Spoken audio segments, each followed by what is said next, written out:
daftar perguruan tinggi kan harus mendaftar dulu nomor calon mahasiswa untuk mendaftar, dan itu memang biasanya di awal. Jadi misalkan nanti pendaftaran di Februari, itu teman-teman sudah harus mengurus itu di bulan Januari, itu sudah persiapan pembuatan nomor biasanya.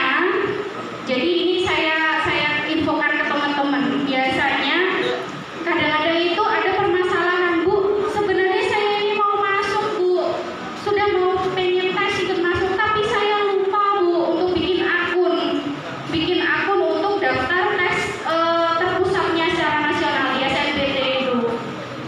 Nah, jadi nanti karena teman-teman ini sudah kelas 3 dan ini sudah di bulan November, Desember, nah biasanya itu harus sering-sering konsul, tanya ke biasanya kayaknya di BK mungkin ya, nanti tanya ke Bapak Ibu guru wali kelas lah minimal untuk pendaftaran ke perguruan tingginya. Gimana? Kenapa? Karena semuanya sekarang terpusat, jadi informasinya jangan sampai ketinggalan. Begitupun dengan informasi KIP tadi. Jadi sebelum teman-teman masuk kampus itu teman-teman sudah mengantongi bea siswa dari KIP tersebut.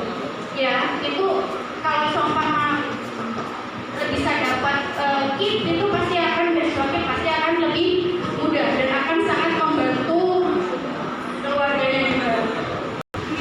Perkenalkan, nama saya Taufik, saya dari kelas 12 di PDIP. Di sini saya ingin bertanya, dalam satu semester itu apakah diperbolehkan mengambil dua jurusan